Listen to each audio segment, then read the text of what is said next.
chaque personne sur Terre mérite de mener une vie saine. Mais dans de nombreuses régions d'Afrique, les gens n'ont pas accès à des médicaments de qualité à un prix abordable. Afin de changer cela, Shalina Healthcare a été fondée il y a plus de 30 ans en ayant pour mission de fournir des produits pharmaceutiques de qualité, facilement accessibles et à des prix abordables aux Africains qui en ont le plus besoin. Our mission to provide quality medicines that are affordable and available guides every decision that we make here at Shalina Healthcare. From which new products to launch, to the investments in our manufacturing plant, and to where to open a new distribution depot in Africa. We do this because real lives are at stake and we are passionate about making a meaningful contribution in Africa. Avec l'augmentation prévue de la population en Afrique au cours des prochaines années, de plus en plus de personnes ont besoin d'un meilleur accès à des médicaments abordables et de qualité. C'est pourquoi son marché pharmaceutique connaît l'une des croissances les plus rapides au monde. Shalina a participé à cette croissance au fil des ans et est devenue l'une des organisations les plus fiables en Afrique subsaharienne, avec un portefeuille diversifié de marques leaders du marché et plus de 350 produits dans 12 catégories thérapeutiques approuvées à la fois par les patients et les médecins.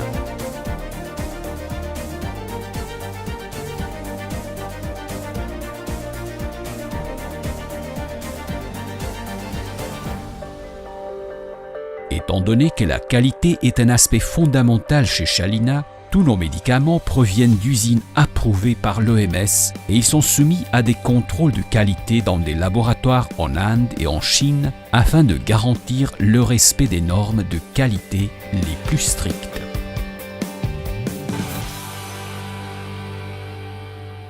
Notre usine en Inde a été agréée par le gouvernement pour chaque pays où nous opérons et il a été en mesure de fabriquer 110 millions de comprimés, 90 millions de gélules, 11 millions de tubes et 4 millions de flacons de lotion. Les médicaments de Shalina sont distribués dans plus de 15 pays de l'Afrique subsaharienne.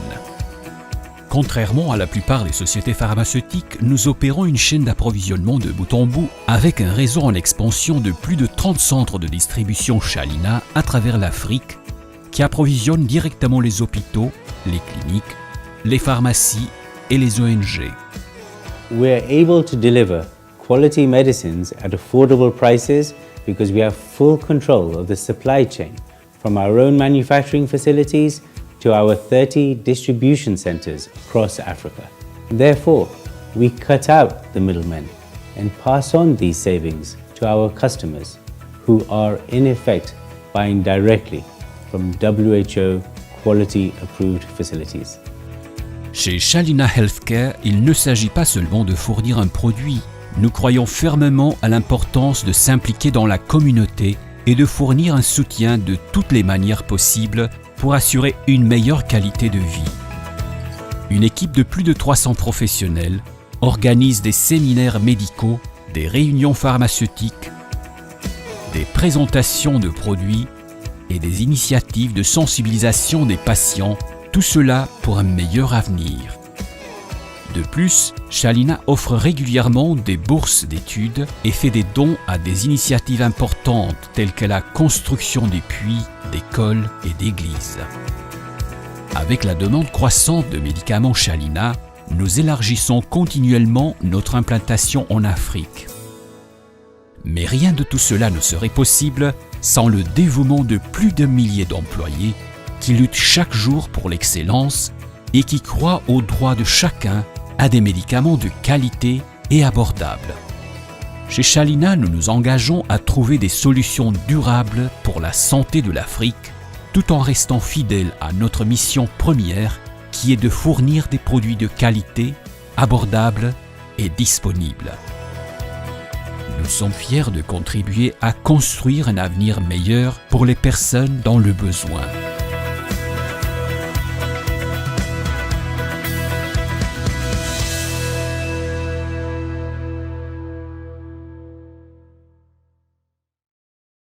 Oui, merci beaucoup.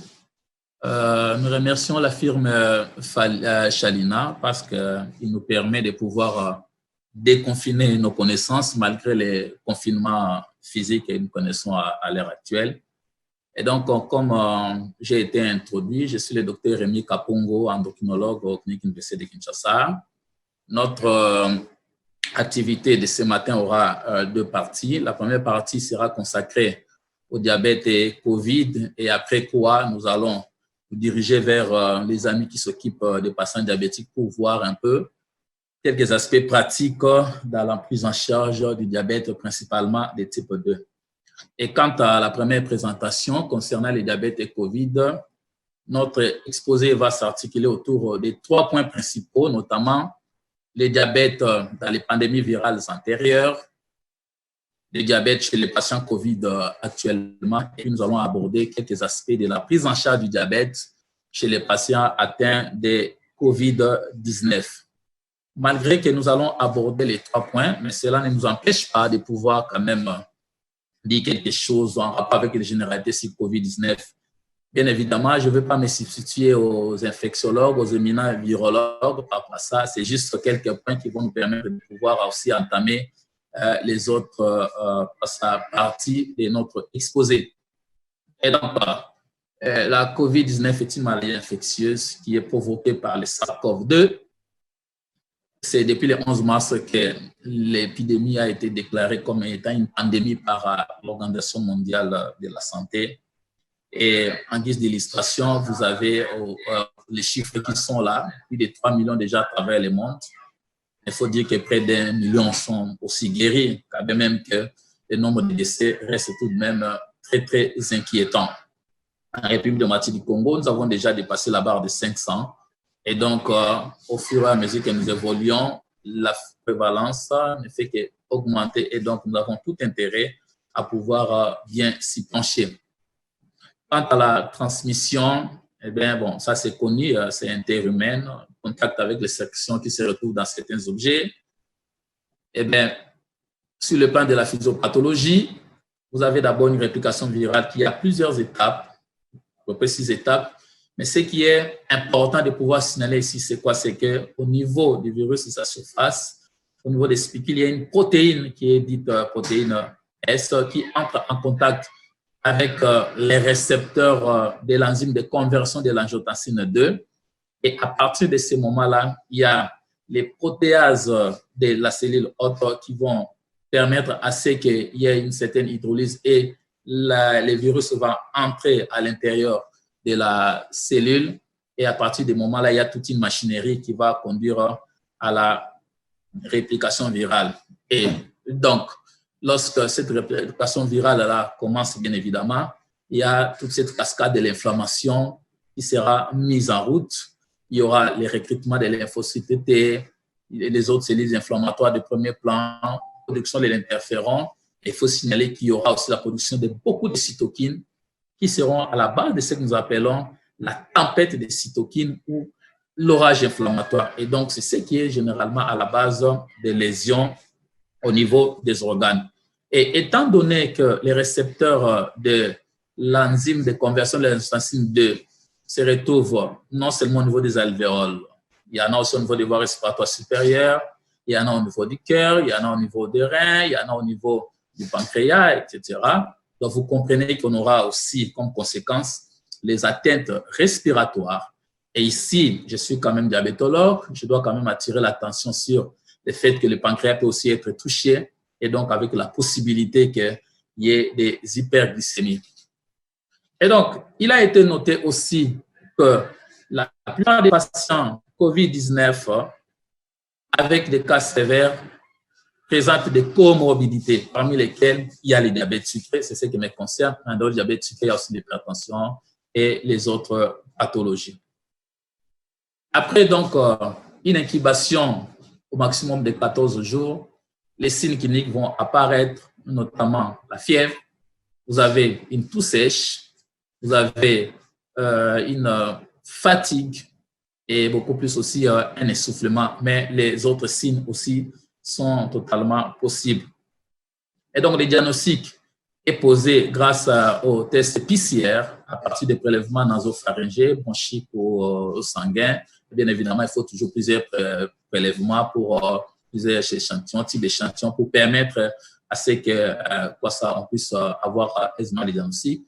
Mais l'imagerie, notamment les scanners thoraciques, est aussi très indispensable parce que même lorsque les patients est testé négatif au laboratoire, mais certaines images au niveau du scanner peuvent déjà permettre à ce que ces patients, jusqu'à preuve du contraire, soient encore soignés comme étant faisant COVID.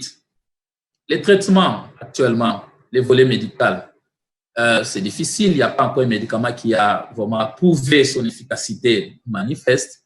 Et donc, il y a les essais qui sont en train d'être utilisés en tenant compte des différentes étapes de la réplication virale. Et donc, les patients qui ont des formes bénignes sont soignés symptomatiquement, voire même à domicile. Mais ceux qui présentent les formes sévères et critiques sont donc hospitalisés dans les unités appropriées pour les soins des soutiens. Mais par rapport au volet préventif, les vaccins sont toujours en cours de recherche. Il n'y en a pas encore qui est mis sur pied. Il faut encore attendre encore un peu de temps.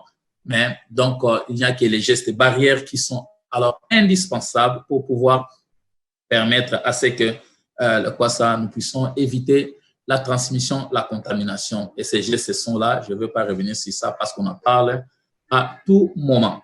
Et donc, cela nous permet maintenant de pouvoir aborder les diabètes au cours des pandémies virales antérieures. C'est-à-dire au cours des pandémies virales antérieures, notamment dans les épidémies de SARS-CoV-1 en 2002-2003, bien évidemment, la grippe H1N1 en 2009 et même les syndromes respiratoires à COVID en 2012 au Moyen-Orient, on s'est rendu compte que le fait d'être diabétique multipliait les risques d'hospitalisation et d'admission aux soins intensifs, jusqu'à ce que même dans les MERS-CoV de 2012, 50% des patients avaient été, des patients diabétiques ont présenté cette pathologie et bien évidemment, la mortalité avoisinait presque 35% du fait du diabète.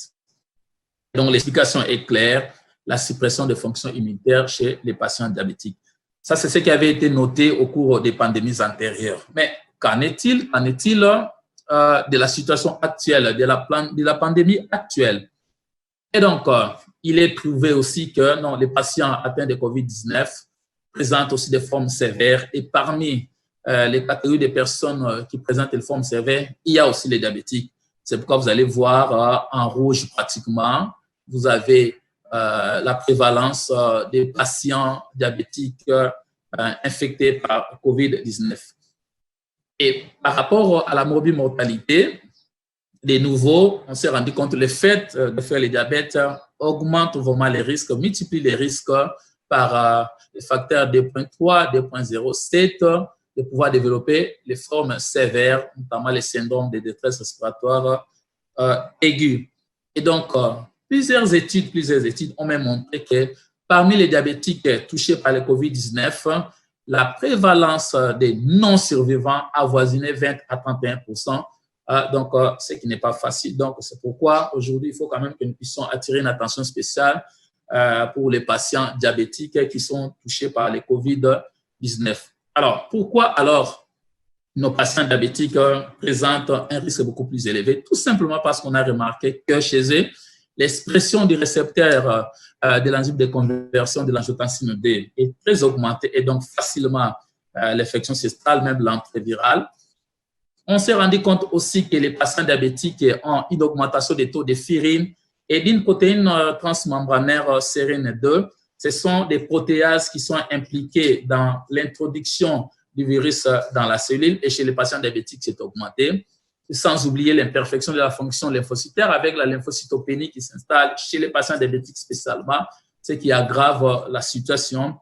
Et vous avez aussi une augmentation de la production de l'interleukine 6 qui joue un rôle délétère et donc participant à ce que nous avons dit tout à l'heure, la tempête des cytokines.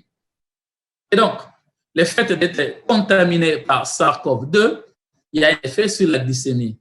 Il a été noté que les récepteurs de l'enzyme de conversion de l'angiotensine D se retrouve aussi au niveau des îlots pancréatiques. Donc, vous comprenez qu'il y a possibilité que les cellules bêta langerhansiennes soient détruites et donc, par conséquent, être à la base d'une baisse de la sécrétion de l'insuline et d'une hyperglycémie. C'est là, donc, on peut être noté même chez un patient qui n'était pas connu diabétique. Et donc, il est donc important par rapport à ça de pouvoir très bien surveiller la glycémie au stade aigu, pourquoi pas même aussi après la guérison. Mais en dehors de ces particularités en cas d'infection à COVID, à SARS-CoV-2, il y a aussi les autres mécanismes habituels que nous connaissons, la contre-régulation avec les hormones du stress que nous connaissons, la production de TNF-alpha, qui est une résistine responsable de l'insulinorésistance pour ces récepteurs. Il y a tant d'autres aussi mécanismes qui sont impliqués qu'il ne faut pas oublier. Cette diapo est indispensable parce que ça nous permet de pouvoir savoir si le fait que nos patients diabétiques qui sont déjà sous antidiabétiques oraux, est-ce que ces médicaments, ces antidiabétiques oraux pourraient faciliter aussi l'infection par COVID-19? Et donc, pas du tout. La metformine d'ailleurs protège. Il y a des petits doutes sur les thiazolidinèdone, mais bon, et puis on hésite un peu sur la liraglutide. Mais jusque-là, il n'y a pas vraiment des études qui ont prouvé qu'effectivement, les antidiabétiques oraux que nous donnons à nos patients faciliteraient l'infection. Donc, jusque-là, c'est une très bonne nouvelle pour nous pour dire que les médicaments que nos malades reçoivent ne les exposent pas à cette infection. Alors, qu'est-ce que nous devons avoir comme aspect particulier dans la prise en charge des diabètes chez les patients qui sont atteints de COVID?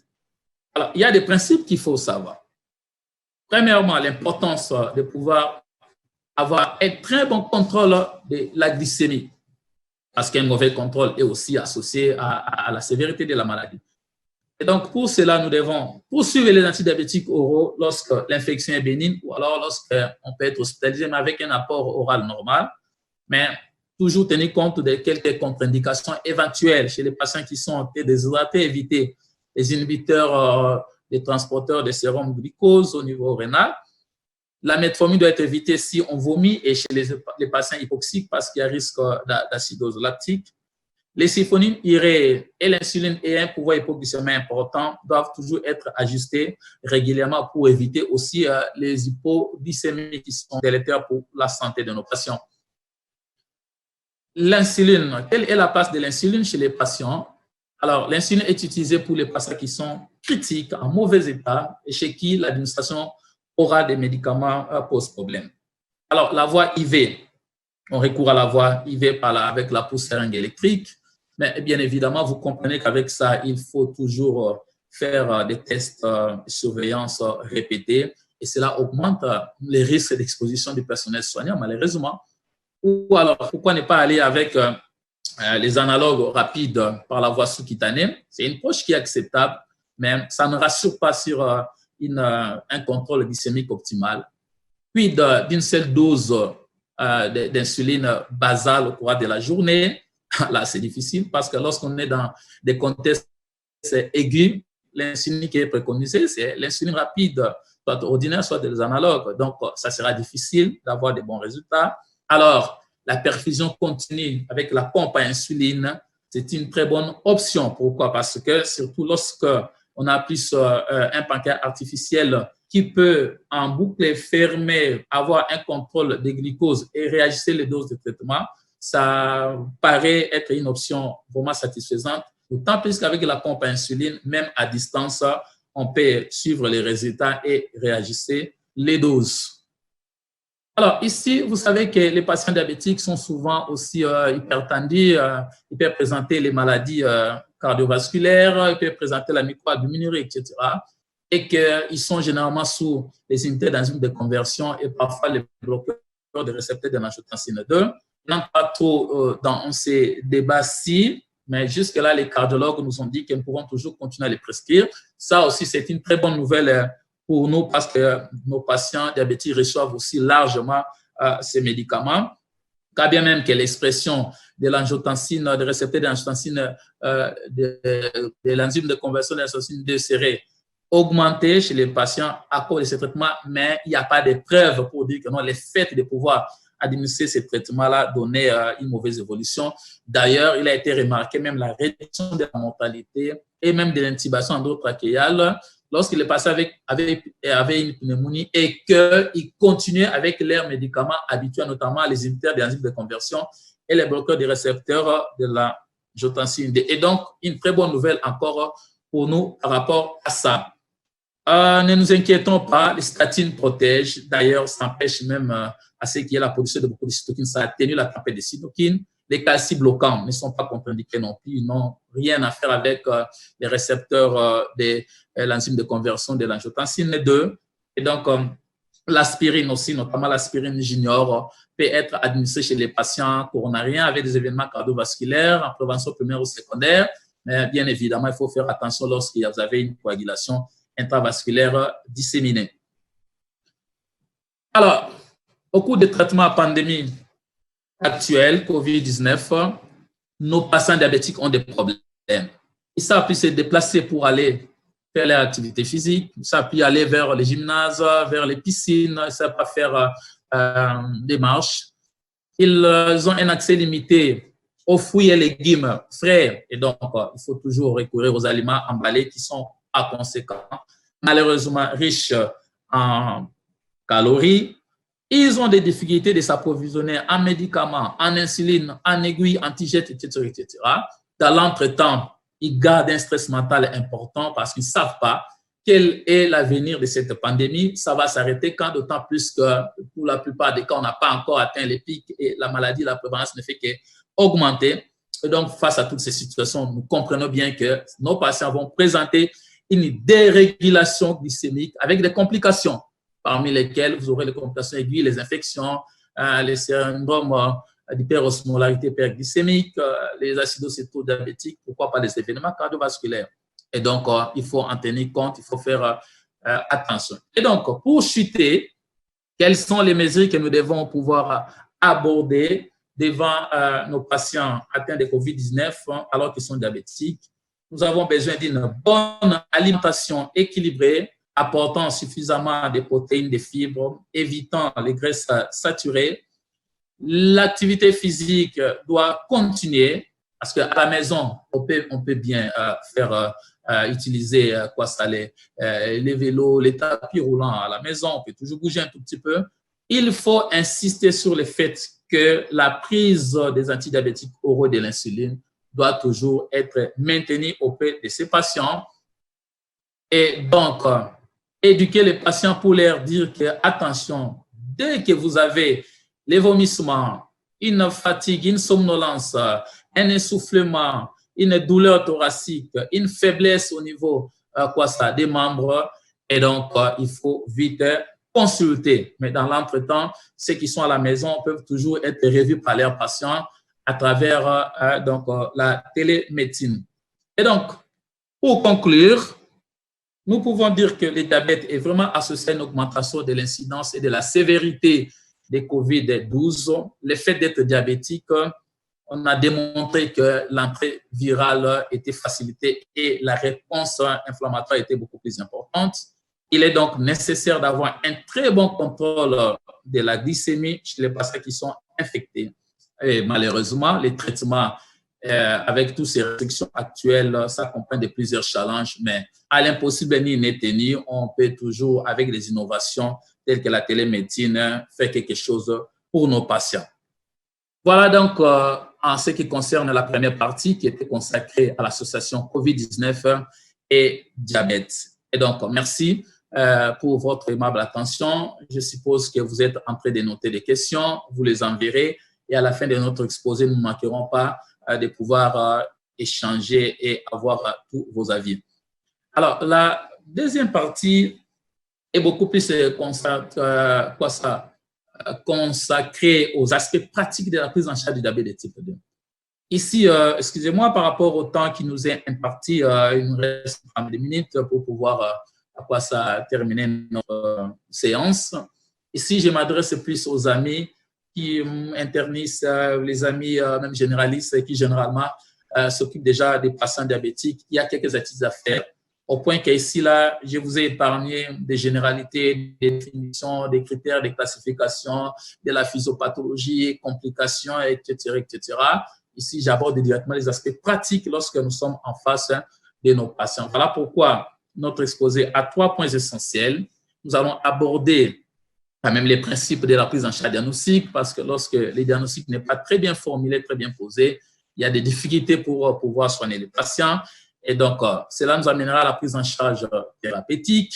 Et dans la prise en charge thérapeutique, il y a toujours les objectifs, parce qu'il ne faut pas seulement être là pour s'agiter autour de la glycémie, alors qu'il y a des autres aspects qui aussi sont concernés. Et après, nous allons voir les cas cliniques. Il y en a assez, mais en fonction du temps, on va voir ce qu'on peut présenter. Alors, par rapport à la prise en charge diagnostique, il faut toujours avoir à l'esprit que le dépistage est toujours important chez les patients diabétiques. Les sujets à risque, nous les connaissons. Les personnes âgées de plus de 45 ans, lorsqu'il y a des antécédents familiaux de diabète, lorsque les personnes sont obèses, les antécédents d'hypertension, de dyslipidémie, des macroses, tout ça, là, nous les connaissons bien, doivent donc attirer notre attention au dépistage. La glycémie à jeun ou alors l'hyperglycémie provoquée par la voie orale peut alors nous aider à ce dépistage-là efficace. L'anamnèse a toujours été importante. N'oublions pas que nous sommes dans une maladie chronique et il faut qu'il y ait une relation médecin-malade. C'est très important. Ça nous permet de pouvoir être plus proche de notre patient pour vérifier sa vie professionnelle, son activité physique, vérifier un peu son alimentation, essayer de savoir un peu comment il tient les carnets d'autosurveillance glycémique. Si au cours d'une consultation précédente, on avait modifié les traitements, est-ce que cela a produit des effets escomptés? Et pourquoi pas déjà avoir des signes d'alerte évocateurs des complications chroniques. En dehors de l'anamnèse, l'examen clinique, parce qu'aujourd'hui, beaucoup des prestataires ne prennent pas le temps de pouvoir examiner leurs patients. On les fait entrer parfois en groupe de 5, 10, on prend juste les carnets pour voir juste les glycémies et sur les traitements, alors qu'ils doivent être bien examinés. Et donc, les mensurations sont indispensables à chaque consultation. Et puis, l'évaluation des organes et des systèmes. C'est important d'évaluer la peau, les mains, chercher les souffles, les réflexes, etc., etc. Donc, un examen clinique beaucoup plus complet nous permettra de pouvoir évoluer la biologie, oui, la glycémie, avec l'autosurveillance glycémique. Il faut savoir quand, comment et pourquoi il faut tout les faire. La glycosurie, presque devenue obsolète. Bon, on les fait plus. Bon, il y a tous des endroits mais ça sous-estime un peu parce que lorsque le seuil rénal de glucose est augmenté, c'est difficile. Alors, les patients qui sont sous inhibiteurs des sérums glucotransporteurs, eh bien, ils vont aussi avoir une glycosurie, donc pas assez. L'acétonurie et l'acétonémie, pas obligatoire, pas systématique, sauf si la glycémie dépasse un certain seuil, même par exemple 250 mg, où il y a peut-être les signes d'alerte digestif, respiratoire, neurologique, ou alors sinon, dans les situations d'agression, les infections aiguës, les traumatismes, etc., tout ça, les événements cardiovasculaires, là, on peut toujours les rechercher. L'hémoglobine glyquée, qui traduit une mémoire biologique cumulative de toutes les glycémies durant la période précédente, les 2 à 3 premiers mois, c'est très important. C'est un reflet fidèle de l'équilibre. Un patient peut avoir des bonnes glycémies à jeun alors que l'hémoglobine glyquée est très perturbée. Le reste de la biologie, la fonction rénale, les lipides, tout ça, les urines, la microalbuminurie, pourquoi pas un sédiment urinaire, une culture des urines, pourquoi pas aussi d'autres examens, les hormones thyroïdiens, bon, là c'est plus qu'on est dans le diabète de type 1, etc. Les examens spécialisés ne doivent pas être négligés, notamment l'examen ophtalmologique, les EMG parfois pour mettre au point les neuropathies, et parfois les dépistages des coronaropathies silencieuses, on le sait, parfois les diabétiques font des syndromes coronariens sans douleur, il faut toujours les rechercher par des scintigraphies, par des ECG d'effort, par beaucoup de choses, il faut toujours les rechercher, il faut les rappeler et les dire encore. Les patients diabétiques doivent toujours consulter leur dentiste, ils doivent avoir des examens stomatologiques, ils doivent toujours avoir des examens gynécologiques. Et donc, le patient diabétique est un patient qui vraiment doit attirer l'attention de toutes nos disciplines si nous voulons une meilleure prise en charge. Et donc, ici, c'est là où je vais insister sur la formulation diagnostique.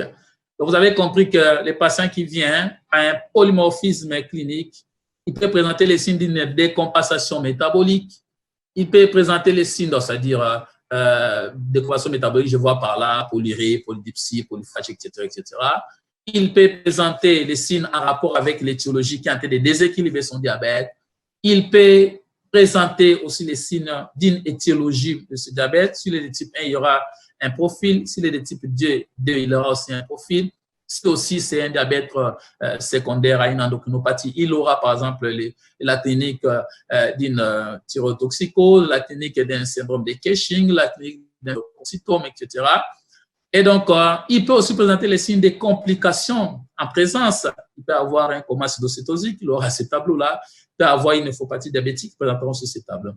Et c'est pourquoi, en guise d'illustration, il ne faut pas seulement écrire dans les dossiers médicaux diabète sucré. Ça, c'est vraiment à déconseiller auprès des prestataires. Il faut plutôt dire qu'il y a diabète sucré parce qu'il est déjà connu diabétique ou bien on a trouvé la glycémie élevée. Préciser les types. Probablement, si on n'a pas fait les sépétudes, on n'a pas dosé l'insuline. Probablement, mais si on l'a fait, on va préciser les types 2, par exemple, parce que c'est de ça qu'il s'agit. Déséquilibré, il faut le dire oui ou non, en fonction des signes cliniques, en fonction de la biologie, de la glycémie ou parfois même de l'hémoglobine glyquée. Si c'est déséquilibré par quoi? Exemple, par un facteur infectieux. Ça peut être déséquilibré par une corticothérapie. Ça peut être déséquilibré par un traitement inapproprié. Et puis, préciser la complication qui est là. Quelle est la complication? On peut dire, compliqué, par exemple, d'une néphropathie diabétique parce qu'il a des œdèmes, parce qu'il a une microalbuminurie. Et bien sûr aussi, on ne peut jamais terminer la formulation diagnostique sans faire allusion au risque cardiovasculaire présent chez nos patients diabétiques. Et donc, c'est très important. Donc, dans la formulation, vous avez vu, vous avez au moins 5 éléments qui doivent entrer dans la formulation du diagnostic. Et donc, sur le plan thérapeutique, maintenant, parce que nous avons posé les diagnostics, sur le plan thérapeutique, nous avons les objectifs qu'il faut poursuivre. Notamment, il faut normaliser la glycémie. Ça, c'est notre école des cliniques universitaires de Kinshasa. C'est l'école qui nous a formés, qui continue à nous faire voir toujours dans la formation que lorsque vous voulez soigner quelque chose, il faut toujours fixer les objectifs. Et par rapport à ces objectifs-là, vous devez toujours apporter les moyens conséquents. Et donc, normaliser la glycémie. Il faut traiter les facteurs de déséquilibre de cette glycémie. Il faut traiter les complications. S'il y a des étiologies éventuelles secondaires, il faut les prendre en charge et ne pas oublier les autres facteurs de risque cardiovasculaire parce que ce patient peut avoir sa bonne glycémie, mais si sa dyslipidémie n'est pas prise en charge, il peut bien vous présenter un syndrome coronarien et en mourir. Et donc, par rapport à la normalisation de la glycémie, vous avez toutes les alternatives médicamenteuses en rapport avec les différentes cibles. Donc, les médicaments sont là, les produits, nous les savons, nous utilisons les sulfonylurées, les insulinosensibilisateurs, les insulinosécréteurs, les inhibiteurs d'alpha-glycosidase, les médicaments qui agissent par la voie des incrétines, les médicaments qui inhibent les microtransporteurs, pourquoi pas l'insuline. Donc, tous ces produits-là sont représentés dans cette diapositive comme étant des alternatives médicamenteuses. Et donc, voilà les différents consensus et protocoles. L'Association américaine du diabète, l'Association européenne d'études sur les diabètes et la Société francophone du diabète. Et ils ont proposé en première intention d'abord la metformine. Et donc, comprenez bien que la metformine est très importante et très indispensable dans les traitements parce que dans la pathogénie diabète de type 2, on incrimine les insulinorésistance et donc il faut y aller avec la metformine. Et maintenant, vous commencez avec la metformine, vous êtes en train de titrer votre traitement en allant avec des doses de plus en plus croissantes en fonction de l'autosuffisance glycémique. Et 3 mois après, si l'hémoglobine glycée n'atteint pas une valeur inférieure à 7%, vous passez à la deuxième intention. Et pour les sociétés savantes que je viens d'évoquer là, vous avez le choix de pouvoir à quoi s'apprendre un des médicaments dans une des familles des antidiabétiques oraux. Et en troisième intention, toujours si l'hémoglobine glycée n'est pas inférieur à 7%, choisissez une troisième molécule autre que les 2 précédentes. En quatrième intention, ainsi de suite jusqu'à ce que vous allez introduire l'insuline. Et donc, c'est bien de suivre les autres recommandations, mais là, les produits sont pris en charge. Les patients ont des mutuelles, c'est remboursé. Mais ici, en Afrique, la Fédération internationale du diabète a proposé des schémas beaucoup plus simples. Vous avez la metformine. En deuxième intention, vous faites recours au sulfonyluréa si ça ne répond pas, parce que l'hémoglobine est toujours inférieur à 7%, avec bien sûr des doses maximales des molécules déjà en cours, vous pouvez alors recourir à l'insuline jusqu'à son intensification. Ça, c'est la Fédération internationale du diabète, les conseils qu'ils donnent aux pays africains, mais toujours dans ces pays africains, les nord est mieux équipés que les centres, etc. Et pratiquement, par exemple, pour nous, République démocratique du Congo, on a toujours dit que les algorithmes, les consensus sont des conseils, sont des recommandations, et à chaque pays, à chaque région de pouvoir adapter ces recommandations par rapport aux contextes locaux. Et donc, dans notre environnement, donc, nous faisons recours en première intention à la metformine. Si ça ne répond pas, on passe au sulfonyluréa et après, on peut aller directement avec l'insuline jusqu'à l'intensification. Et bien évidemment, ce sont des maladies qui sont chroniques. Dans les maladies chroniques, n'oubliez pas que les formes fixes jouent un rôle capital parce que ça permet bien la compliance au traitement. Voilà pourquoi dans notre environnement, on a beaucoup plus l'association metformine avec les glibenclamide, metformine avec les glimépirides. Et donc, si vous avez bien compris, dans toutes les recommandations, la metformine arrive en première intention. Toutes les recommandations sont d'accord avec ça, à moins qu'il y ait des contre-indications bien précises. Sinon, c'est d'abord la metformine. Or, la metformine, au début, parfois, s'accompagne aussi des effets secondaires, il y a des troubles intestinaux, il y a parfois de l'intolérance, etc.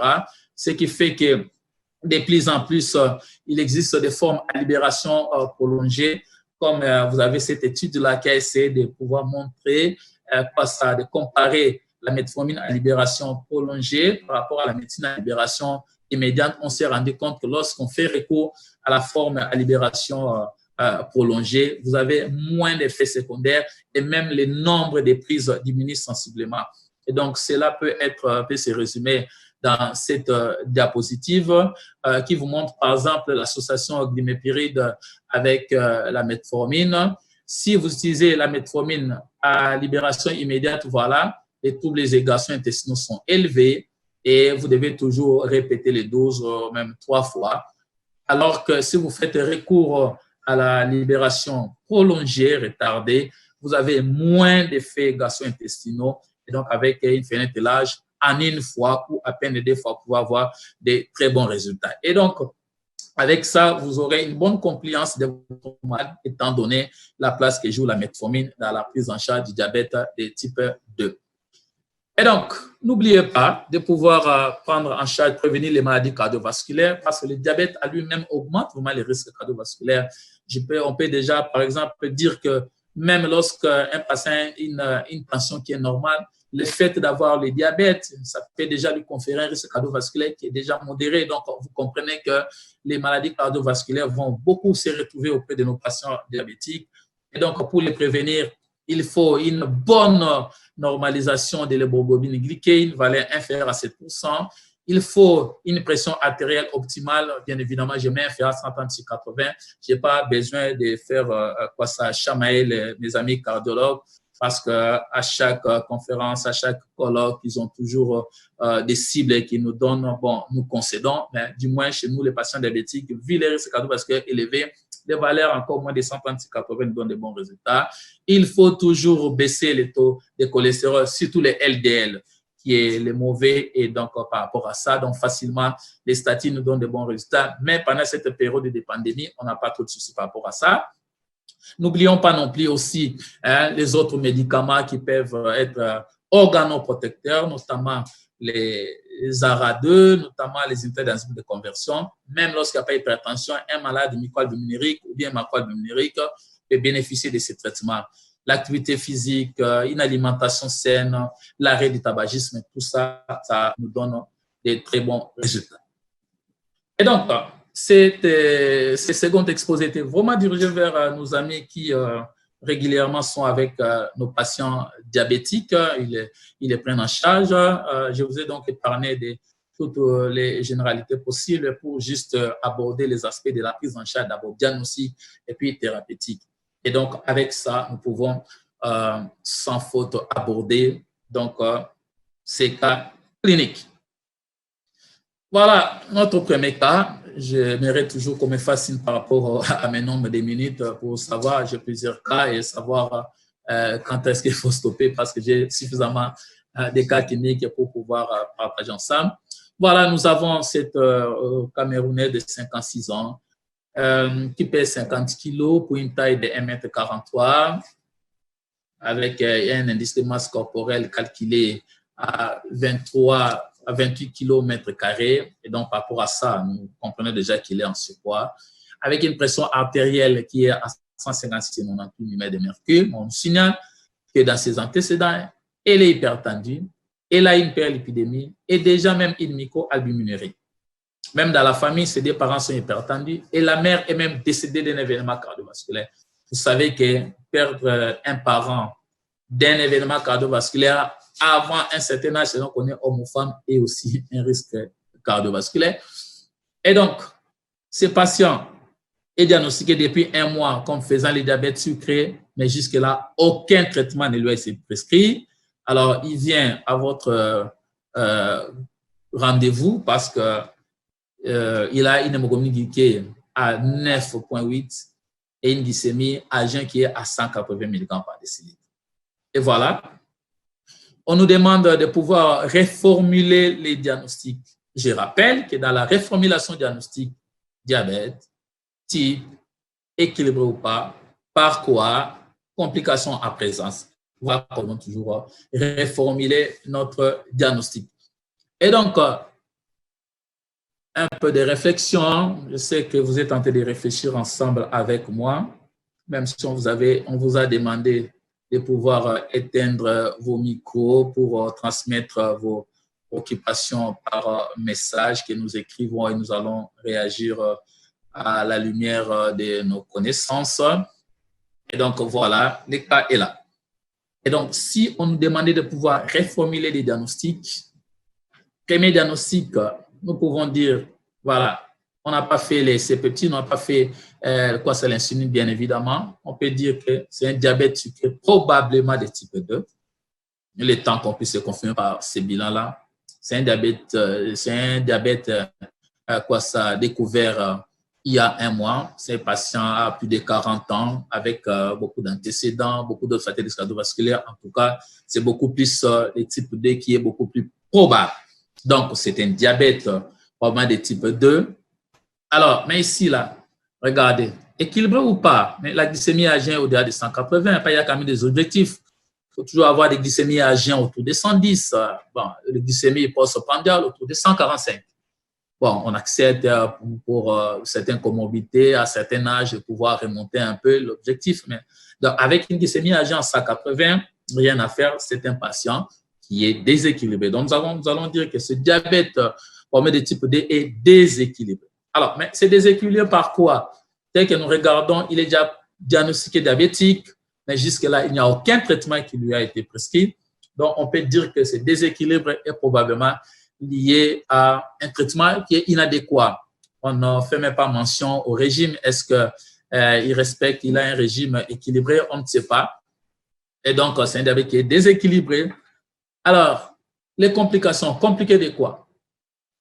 Nous sommes en train de regarder. Nous avons déjà vu qu'il y a une microalbuminurie. Vous savez que la néphropathie diabétique commence toujours par une étape d'hyperfiltration avec d'abord l'hyperfiltration et puis après vous avez un tas de latence et après vous avez une microalbuminurie. Les 3 étapes-là, c'est la néphropathie diabétique qui n'est pas encore ouverte, qui est incipiente. Donc, il faut faire attention parce que si les facteurs de risque ne sont pas pris en charge, c'est alors que ça va évoluer vers une néphropathie diabétique ouverte avec une protéinurie, une hypertension, une insuffisance rénale.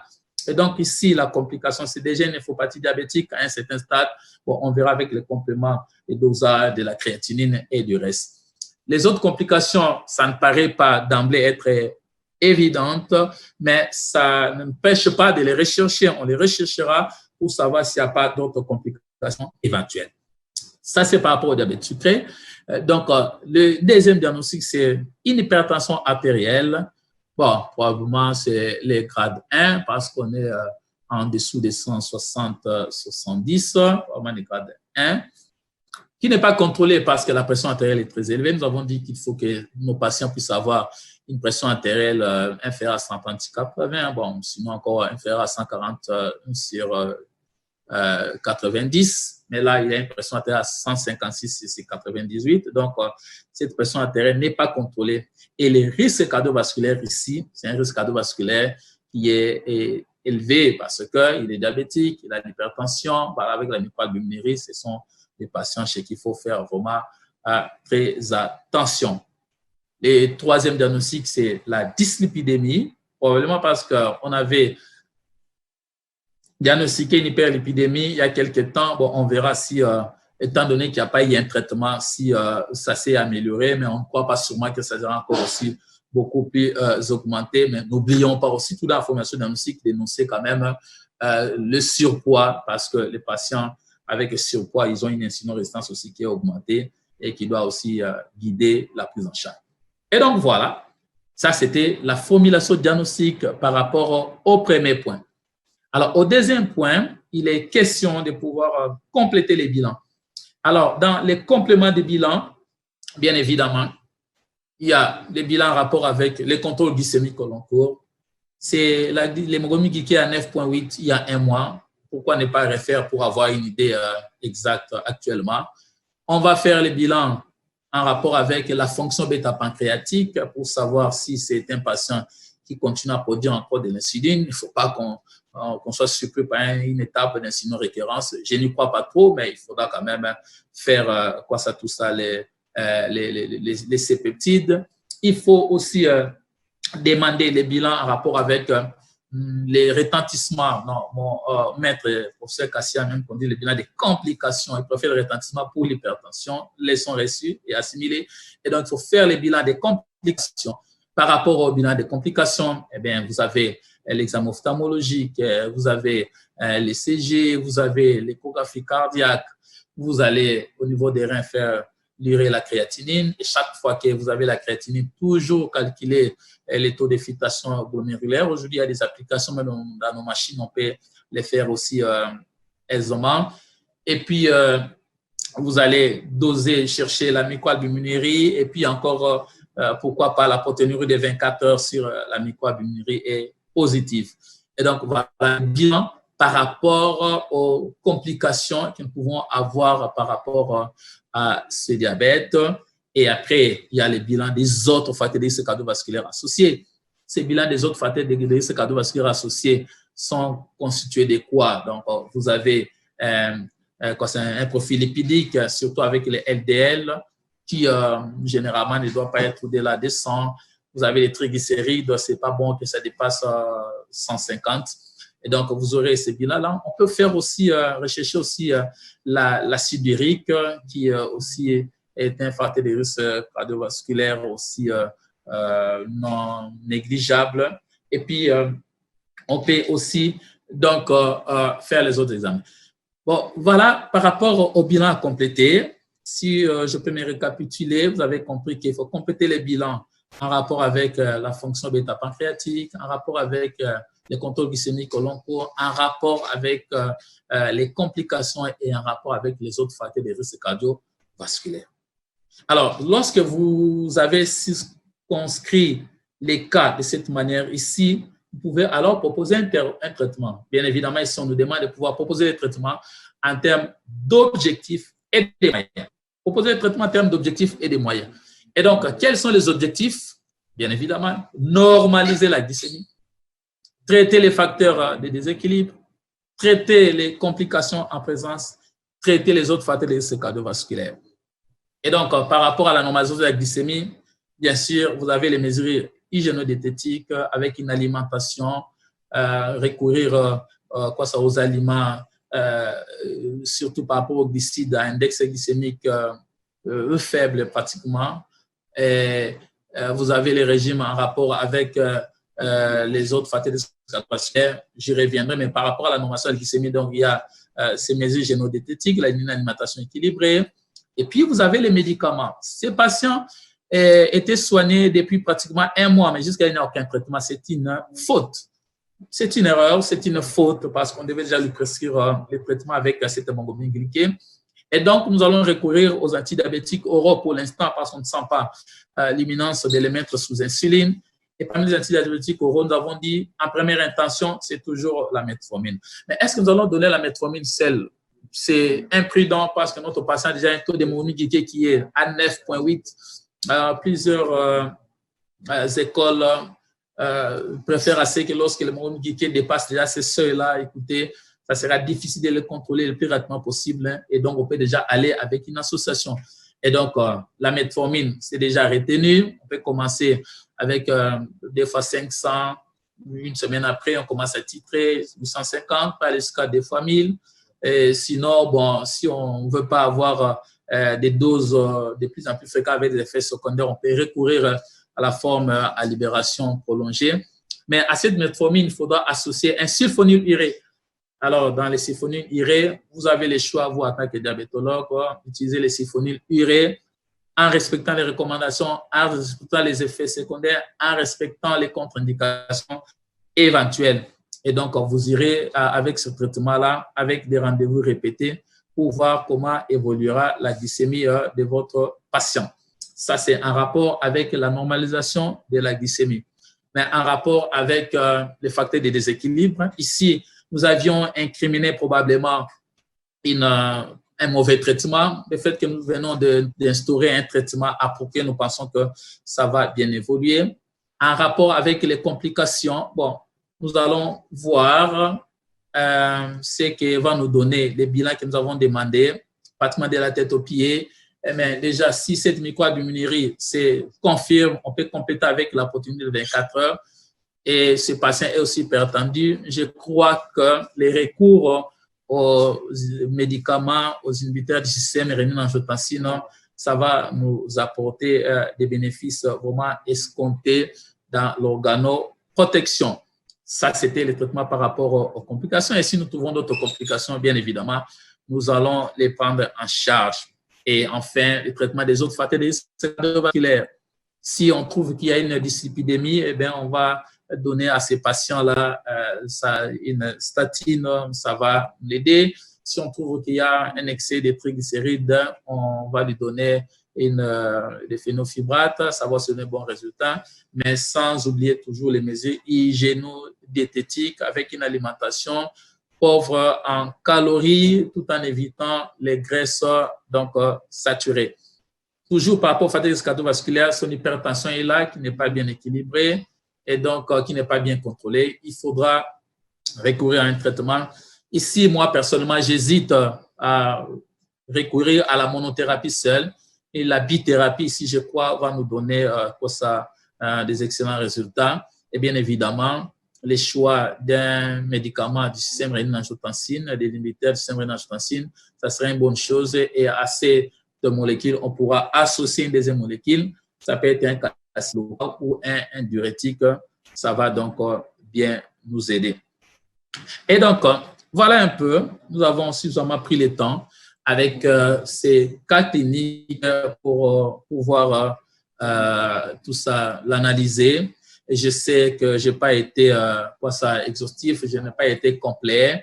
Peut-être que vous avez une autre façon de voir, une autre vision, un autre œil peut toujours aussi nous compléter parce que des chocs des idées jaillit évidemment la lumière. Et donc, nous allons passer à un autre cas, à moins qu'on me dise de réagir d'abord à ce cas ici. Sinon, bon, on va passer à un autre cas. Ici, je préfère passer au cas que j'ai intitulé cas numéro 4. Mais de toute façon, les cas-là ne se dépendent pas. Je pouvais passer par les cas numéro 2, numéro 3, tout ça. Mais bon, je préfère prendre un peu les cas aussi numéro 4 parce que ça nous permet vraiment de pouvoir bien étudier encore aussi les cas parce que c'est un peu plus complet. Et donc, vous avez un monsieur qui a 54 ans, qui est diabétique déjà connu, sous glimépiride et metformine en association. Glimépiride, bon, on n'a pas précisé si la metformine là était à libération immédiate ou à libération prolongée, mais ce qui est vrai, c'est une diabétique. Alors, il est reçu à 5h30 dans votre hôpital par l'équipe de garde parce qu'il présente la fièvre. Les points de côté une toux productive avec des crachats purulents. Ah, là, c'est sûr que le médecin de garde avait paniqué à l'ère de COVID-19. Quand quelqu'un vient avec fièvre, il a une toux, eh bien, ça s'inquiète un peu. Bon, ici, bon, la toux était quand même productive avec des crachats purulents, bien que même dans COVID aussi, on peut avoir aussi une toux productive, mais c'est beaucoup plus une toux sèche. Alors, il présente aussi un syndrome polyuropolydipsique, s'agite et omnubilé. La pression artérielle ne pose pas ce problème, comme elle n'est pas aussi un hypertendu. La fréquence cardiaque est autour de 89, la fréquence respiratoire à 22, alors que la température est à 39,8. Donc, c'est un patient avec fièvre. Voilà, on a son poids, on a donc sa taille, et on vous dit que ce patient a, sur le plan de la déshydratation, une langue qui est sèche, avec les plis cutanés de déshydratation. On lui note un syndrome de condensation pulmonaire basal à droite. Voilà, aussi, il y a des étudiants aussi qui sont branchés. Quand on dit syndrome de condensation pulmonaire, donc on voit un malade avec un point de côté qui peut être dyspnéique à l'inspection, qui à la palpation a une augmentation de la transmission des vibrations vocales, à la palpation, effectivement, a une augmentation de la transmission des vibrations vocales. À la percussion, il a une matité pratiquement, et donc une submatité. Et à l'auscultation, on a souvent des râles crépitants ou bien un soufflet tubaire. Donc voilà, c'est les syndromes de condensation qu'on a retrouvés chez ces patients. Mais en plus, au niveau abdominal, il a une hépatomégalie qui est sensible. Bon, il n'y a pas de reflux pathojugulaire. Bon, sûrement, on s'est dit, bon, peut-être c'est un foie réactionnel à cause de ces phénomènes infectieux. Alors, on fait une glycémie capillaire, les dextro, les one touch, qui est supérieur à 500 ou à 600, tout dépend du glycomètre qui avait été utilisé. Et heureusement que le médecin de garde a été plus prudent parce qu'on le dit toujours, lorsque votre glycémie est au-delà de 500, au-delà de 600, ne connaissant pas la valeur exacte, ça peut être à 1000, ça peut être à 1200, 1500, 1800.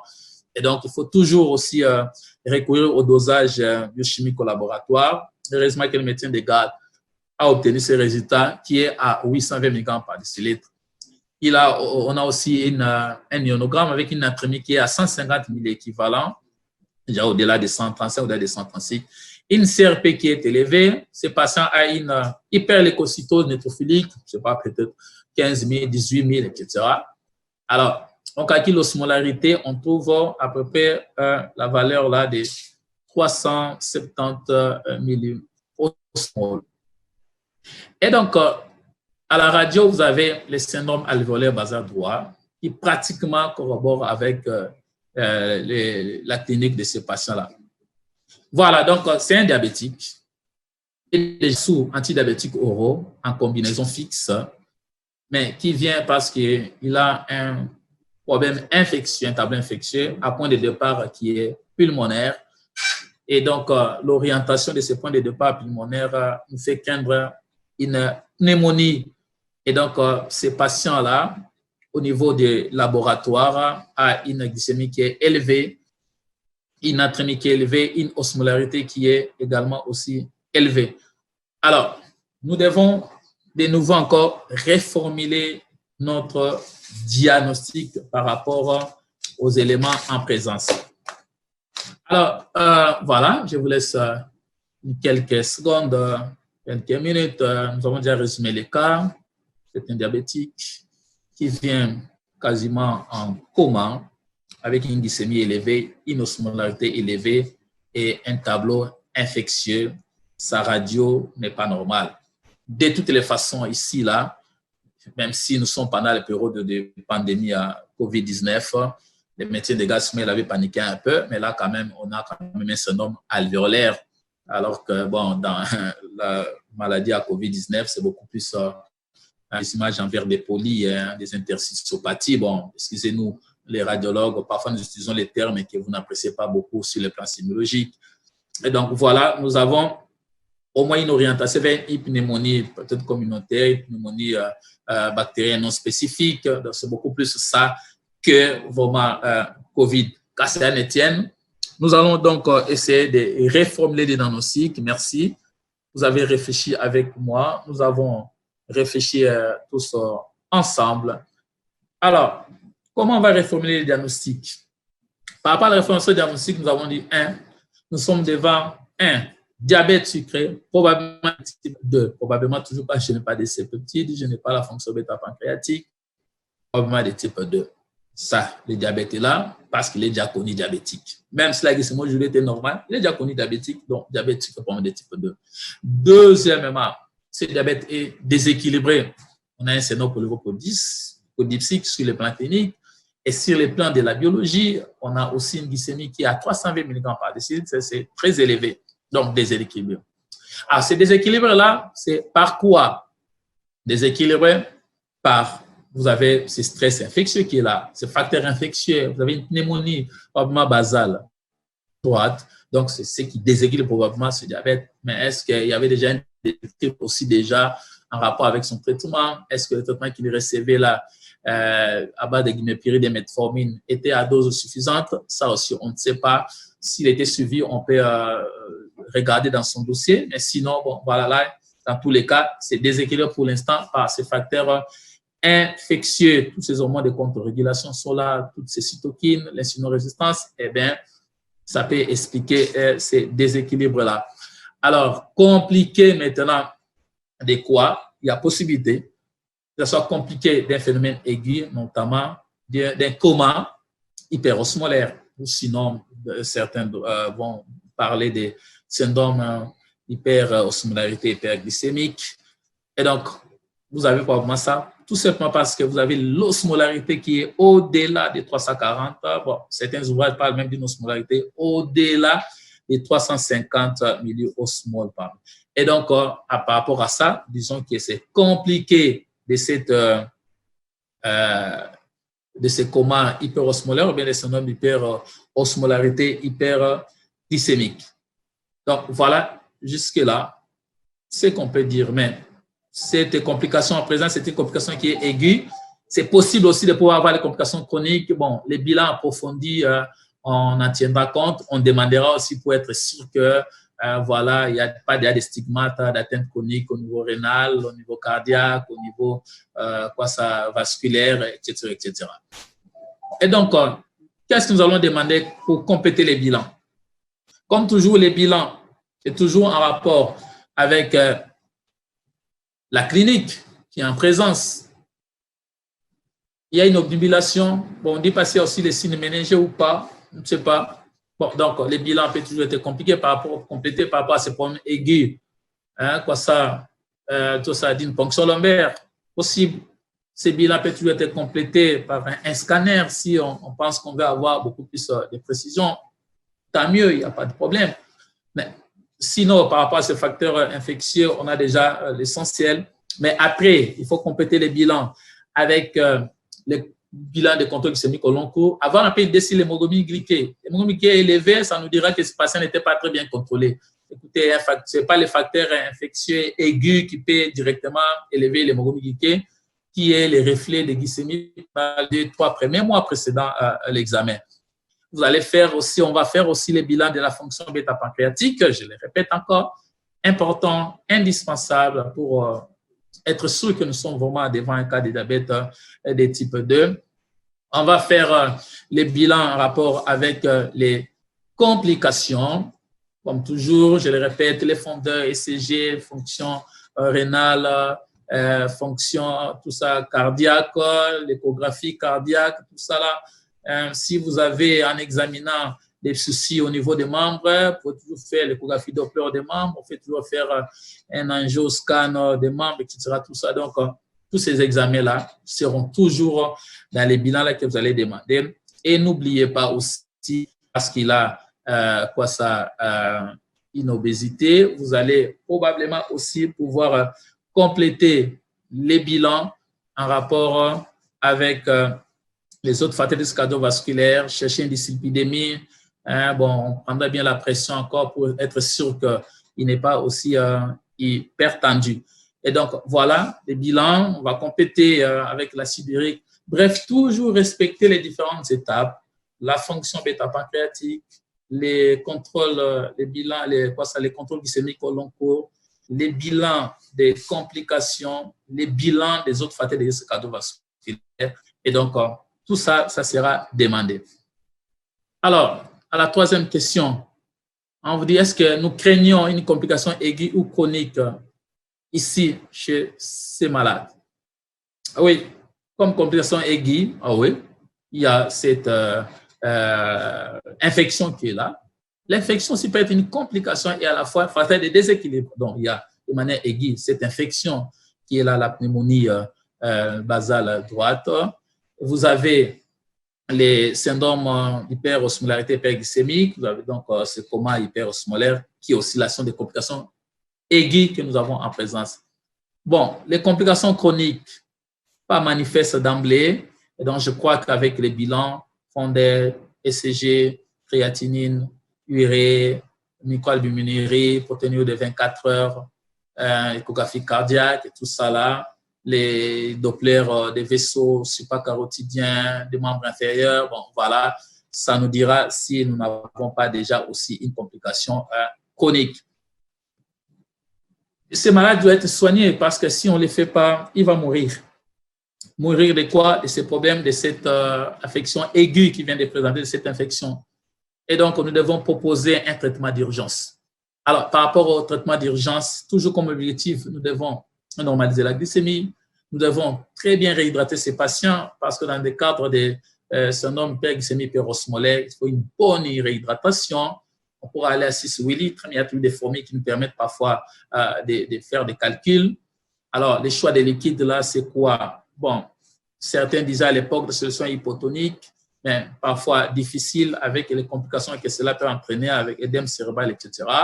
Mais on s'est dit, un malade qui est en hyperosmolarité, les sérums physiologiques paraissent être hypoosmolaires par rapport à son osmolarité, au point que les 2-3 premiers litres, on peut recourir donc au sérum physiologique et ça va nous donner des résultats excellents. Et donc, l'insulinothérapie, ça va se passer par la voie seringue électrique, mais là où vous n'en avez pas, vous êtes à l'intérieur, il n'y a pas de pousse seringue électrique, etc. On peut recourir à notre schéma habituel que nous utilisons, que nous appelons schéma mini-12, schéma maison, qui a été proposé pour pouvoir parer au fait que nous avons la difficulté d'avoir des pousse seringues électriques. Et donc, on peut administrer à ces malades là un bolus de 10 unités et puis commencer à répéter de 5 unités chaque heure et donc faire aussi les glycémies de manière régulière. Ça, c'est lorsqu'on n'a pas une pousse seringue. Mais lorsqu'on a une seringue, juste après les bolus, on place la pousse seringue et on essaie d'adapter les doses d'insuline. Et alors, n'oubliez pas que pendant que vous corrigez la réhydratation, il faut toujours une correction aussi électrolytique. Et donc, par rapport à ça, il y a possibilité de pouvoir administrer à ces malades-là du potassium à partir des 3e minute de perfusion.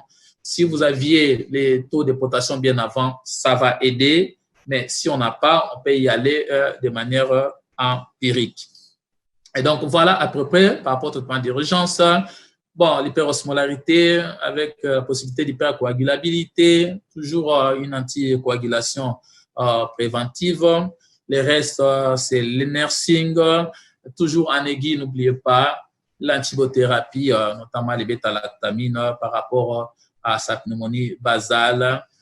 En fonction de sa saturation, on va les mettre aussi sous oxygène éventuellement. Voilà en aiguë. Et ces malades-là, sûrement, s'améliorera, ces glycémies se stabiliseront. Alors, maintenant, quel sera alors le traitement à long terme? À long terme, question de voir. Il y a possibilité de pouvoir revenir aux antidiabétiques oraux en tenant compte toujours des recommandations en vigueur adaptées à nos contextes locaux. Et après ça, si les besoins en insuline est là, on verra. Mais sinon, c'est possible que ces malades, après avoir jugulé les facteurs qui a déclenché cette hyperglycémie hyperosmolaire, il y a toujours moyen de pouvoir revenir aux antidiabétiques oraux. Et à côté de ça, nous allons aussi soigner, une fois de plus, comme nous avons dit, les complications chroniques que nous allons mettre en évidence. Nous allons aussi ne pas oublier de prendre en charge les autres facteurs de risque cardiovasculaire qui seront trouvés. Et donc, voilà ce qu'on pouvait dire avec notre deuxième cas. Je pense que nous allons momentanément nous arrêter là. Je vous remercie, chers téléspectateurs, pour votre attention soutenue à cette vidéoconférence. Je remercie aussi la firme Shalina de nouveau. Et sûrement, je vais passer la parole au modérateur du jour pour que nous puissions voir comment aborder les différentes réactions que vous nous avez envoyées. Encore une fois, merci. OK, merci beaucoup, docteur. Merci bien pour votre bien exposé. Et je vous rassure qu'il a été largement suivi à travers la République parce que les questions que nous avons obtenues viennent d'un peu partout, même de là où on ne s'attendait pas. Donc, Banzangungu, Bumba, Kolwezi, Likasi, Uvira, Goma, Bukavu, Lubumbashi. Donc, vraiment, il y a plein de questions. Malheureusement, le temps ne nous permettra pas d'aborder toutes ces questions. Néanmoins, nous allons y atteindre d'entre elles parce qu'il y en a aussi qui se répètent. Il y a beaucoup de questions sur l'actualité et il y a aussi trop de questions sur les différents capitaux que vous avez évoqués. Alors, je commencerai par la question du docteur Njonjo de Kinshasa, alors qui voudrait savoir comment la metformine qui expose parfois les patients diabétiques à une acidose et à des infections respiratoires peut protéger contre le COVID-19. Alors, je ne sais pas si je réponds. Je crois qu'on peut aller du oui. Oui, ici, le problème, c'est que sur le plan de la physiopathologie, on voulait se rassurer que le fait que nos patients étaient sous COVID-19 ne les prédisposait pas le fait que les patients étaient sous metformine ne les prédisposait pas à faire l'infection à COVID-19. C'est cet aspect que nous avons évoqué. C'est-à-dire, le fait qu'on ait à prendre la metformine ne veut pas dire que non, si on est exposé à quoi ça, au coronavirus, et immédiatement, on va faire l'infection. C'est cet aspect que nous avons voulu dire. Mais pendant maintenant qu'on va prendre en charge les malades, lorsque ces malades a une forme bénigne, je viens de le dire, on peut continuer avec les antidiabétiques oraux habituels. S'il avait la metformine, on continuera aussi avec cette metformine-là. Mais si par contre, il présente des contre-indications, déjà si une prise orale est difficile, on va puis recourir à la metformine. Si ces malades-là présentent un syndrome respiratoire aigu avec une désaturation, des hypoxies, tout ça, ça va être responsable effectivement de l'acidose lactique, comme vous avez dit, on ne prescrira pas. Donc, c'est très intéressant, très pertinent votre question. Le fait d'être sous metformine avant de contracter le coronavirus ne prédispose pas. Son diabète peut prédisposer, mais ce n'est pas la metformine qui va prédisposer à faciliter le déroulement de l'infection. Mais par contre, quand on est déjà contaminé et qu'on a l'infection, si c'est la forme bénigne, la metformine ne pose pas de problème. Mais si c'est la forme sévère, avec des hypoxies, avec une alimentation orale limitée, en ce moment-là, on va plus recourir à cette metformine. Voilà pourquoi il y a même une diapositive qui avait bien précisé que non, il y a toujours des contre-indications. Nous voulons bien avoir un bon contrôle glycémique, mais il y a toujours des contre-indications par rapport à tous ces antidiabétiques oraux. Merci. OK, merci docteur. J'enchaînerai avec la deuxième préoccupation qui est évoquée par, évidemment, là, je vais fusionner deux questions qui vont dans le même sens. Il y a le docteur Mukubu Clément de Kinshasa et Moïse Bassila de Goma. Alors, docteur Mukubu voudrait savoir sur base de quels éléments on peut dire qu'il y a un risque cardiovasculaire très, très élevé. Et pour enchaîner dans le même sens, et Moïse Bassila de Goma qui voudrait savoir, dans le même ordre, quels sont les antihypertenseurs les mieux indiqués pour un patient diabétique chez nous en RDC. Merci beaucoup pour la question. Les risques cardiovasculaires doivent toujours être évalués chez les patients. Il y a des paramètres qui nous permettent de les faire aussi, parmi lesquels les différents facteurs de risque cardiovasculaire. Vous savez que les facteurs de risque cardiovasculaire, comme on nous a appris, il y en a des modifiables et des non modifiables. Par rapport aux facteurs qui sont modifiables, vous avez le diabète sucré, vous avez l'hypertension, vous avez la sédentarité, vous avez le tabagisme, vous avez l'épidémie, etc. Parmi les facteurs qui sont non modifiables, il y a la race, il y a le sexe, il y a l'âge, etc. Bon, bien évidemment, ça, je suis en train de parler des facteurs de risque qui sont traditionnels, mais de plus en plus, il y a des facteurs de risque qui sont aussi émergents, on en tient toujours compte. Comme la microalbuminurie, l'augmentation de l'homocystéine, comme par exemple le fait d'avoir perdu un parent à un certain âge d'un événement cardiovasculaire et tout ça là, donc la tachycardie, parfois même les stress et tout ça, ce sont tous les facteurs cardiovasculaires. Mais il est question de voir, donc on regarde le nombre de facteurs de risque cardiovasculaire en présence, on regarde la pression artérielle systolique, on regarde les taux de cholestérol de ces malades-là, tout ça. Tous ces éléments mis ensemble, il y a des diagrammes, tout ça qui existe, et des scores qui existent, qui vont vous faire prédire déjà les risques cardiovasculaires que présentent ces malades, qui n'est rien d'autre que la probabilité de pouvoir développer un événement cardiovasculaire dans les 10 années qui arrivent. Et donc, il existe même aussi des applications dans les téléphones qui sont de faire entrer certaines informations, des éléments pour évaluer les risques cardiovasculaires d'un patient diabétique. Alors, la question qui suivait, c'est quels sont les antihypertenseurs qui sont les mieux indiqués chez les patients diabétiques. J'aime toujours paraphraser ce que mon maître, le professeur Lépire, a dit souvent. Il nous dit souvent, le professeur François, que tous les antihypertenseurs sont équipotents, mais il est question seulement de pouvoir adapter les choix par rapport à chaque individu, à chaque personne par rapport à la situation.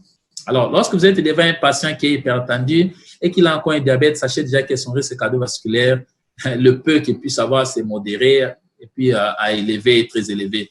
Et donc, les organoprotecteurs jouent un rôle très capital et donc parmi lesquels, facilement, on peut recourir aux médicaments qui inhibent le système rénine-angiotensine et donc probablement les unités d'enzyme de conversion et puis les bloqueurs des récepteurs de l'angiotensine 2. Ça, c'est important. Mais en plus de ça, il y a aussi, parce que chez les patients diabétiques, généralement, les diabétiques hypertendus, il est déconseillé de pouvoir recourir seulement à une monothérapie. Vaut mieux encore une biothérapie avec des petites doses qu'une seule monothérapie avec des doses très élevées. Et donc, le deuxième choix, la deuxième molécule qu'il faut apporter, bon, tout dépendra des cas de la personne selon qu'il a les autres paramètres par rapport à son taux d'acide urique, par rapport à l'évolution de ses glycémies, par rapport à sa fonction rénale, etc. Tout ça. Donc, on peut faire les choix sur c'est les diurétiques, on peut faire les choix sur les calcium bloquants, tout dépendra toujours de la situation en présence. Et bien évidemment, les bêta-bloquants et les autres, tout ça, peuvent toujours être utilisés malgré tout ça comme polémique par rapport à la régulation glycémique. Mais chez les patients, par exemple, coronariens, etc., tout ça, ça joue quand même une place capitale où les patients insuffisants cardiaques, au-delà de la phase aiguë, donc ça sera toujours indispensable. Ok, docteur. Bon, en tout cas, nous allons prendre la dernière question malgré qu'elle continue à pleuvoir parce qu'il y a plus de 100 questions. On va s'arranger comme ces questions sont enregistrées chez nous. On va voir comment on pourra répondre à ça. Mais maintenant, on va prendre la dernière question. C'est celle du docteur Moïka Somo Célestin, de Canada. Alors, il dit ceci, c'est presque un cas. Il y a un patient du COVID-19 avec glycémie supérieure à 600 mg par décilitre, entre parenthèses, coma osmolaire, et avec édème aigu du poumon. Quelle conduite à tenir en tenant compte de la déshydratation qu'il faut éviter? Là, c'est docteur Moïka Somo de Canada. Oui, bien évidemment. C'est la dernière question. Vous avez raison de pouvoir évoquer ça. Ce sont des cas qui sont souvent difficiles. C'est comme la gestion parfois des chocs cardiogéniques chez certains patients qui sont en OAP. Comment il faut faire? Ça, ce sont des questions, des préoccupations qui sont très difficiles. Bon, là, c'est étonnant parce qu'il a un coma hyperosmolaire, il est censé avoir une déshydratation, alors il est encore en OAP. Et donc, possible, ce n'est pas l'impossible à la médecine, ni toujours, ni jamais.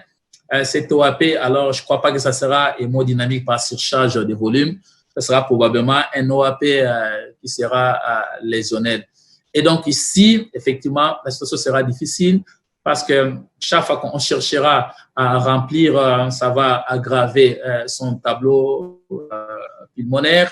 Bon, si on ne réhydrate pas non plus aussi, c'est un malade qui va présenter aussi une déshydratation. C'est un cas qui sera vraiment difficile à pouvoir gérer. Et là, la multidisciplinarité devra entrer en code parce que des cas comme ça, en public, dans la foule, donner une attitude risque d'être répercuté par des gens. Et quand ils vont se retrouver devant certains cas, ça peut paraître des erreurs par rapport à ça.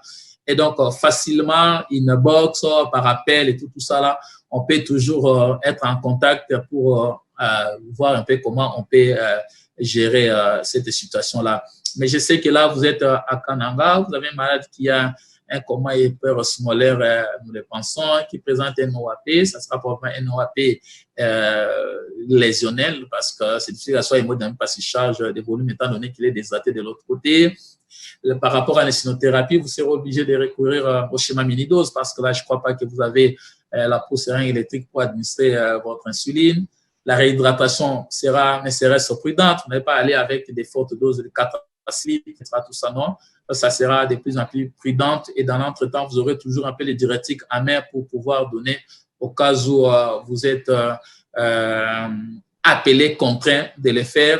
Et les autres aspects, il faudra voir comment soigner sa COVID. C'était un patient COVID, ils ont dit, bon, sa COVID-19 avec les protocoles en vigueur selon les recommandations de l'équipe des ripostes et le nursing devra suivre, etc. Tout ça, donc, voilà comment je peux donc aborder ces cas avec nous. Mais sinon, ce sont des cas qui sont un peu atypiques.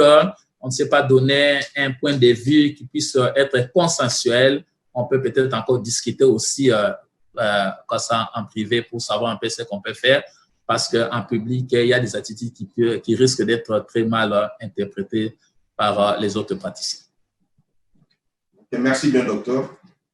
Je vous en prie, c'est moi qui vous remercie. Je remercie tous ceux qui nous ont suivis. Je remercie aussi la firme Shalina pour cette vidéoconférence, une fois de plus, qui nous a permis de pouvoir déconfiner nos connaissances. Dans l'entretemps, nous sommes pendant la pandémie. Chers collègues, protégeons-nous. Nous ne pourrons pas être confinés. Nous allons toujours à l'hôpital pour prendre en charge nos patients. Gestes barrières importants. Lavons-nous les mains régulièrement. Ayons toujours nos masques avec nous. Respectons la distanciation, etc. Tout ça. Vous qui suivez les patients avec des problèmes chroniques, sachez que si nous ne prenons pas en charge, après Covid, ils vont tous décompenser les problèmes chroniques. Donc, toujours être en contact avec eux pour les suivre. Et soyons à l'aise parce que la plupart de nos médicaments que nous utilisons pour nos patients diabétiques, qu'ils soient hypertendus ou pas, qu'ils aient des difficultés ou pas, qu'ils aient Spigeon ou pas, tout ça, tous nos médicaments-là, jusqu'à ne sont pas contre-indiqués. Donc, nous sommes encore à l'aise de continuer à prendre en charge nos patients avec nos médicaments. Et lorsque nous leur prescrivons des médicaments, tenons compte de leur tolérance et pourquoi ne pas de plus en plus recourir aussi aux médicaments qui ont une libération prolongée parce que ça réduit les effets secondaires et ça réduit aussi le nombre de prises. Merci. Ok, en tout cas, merci bien, merci docteur. Vraiment, on a été très emballés à tel point qu'on n'avait même pas l'intention d'arrêter. Mais malheureusement, face aux contraintes de temps, on ne peut pas aller au-delà. Alors, nous remercions sincèrement l'orateur du jour qui vraiment nous a amené dans le monde du diabète ainsi que toutes ses complications. Nous remercions, vous les participants, en tout cas, vous avez été très, très nombreux à vous intéresser à ces sujets et nous l'avons même vu à travers les questions qui ont fusé de partout. Et nous remercions également notre dynamique équipe de délégués médicaux qui ont abattu un grand travail pour mobiliser tout ce monde. Et nous remercions aussi notre équipe dirigeante de Shalina qui ne cesse de lésiner sur le moyen pour nous permettre de continuer à garder notre engagement avec la communauté médicale, quand bien même qu'on soit en période de confinement. Encore une fois, merci. Évidemment, ça c'est une première, mais il y aura bien d'autres sessions webinaires. Je crois que la prochaine sera déjà la semaine prochaine et vous serez informés pour de plus amples détails. Encore une fois, merci et à la prochaine. Merci beaucoup. Thank you very much. Good. Bon. Okay.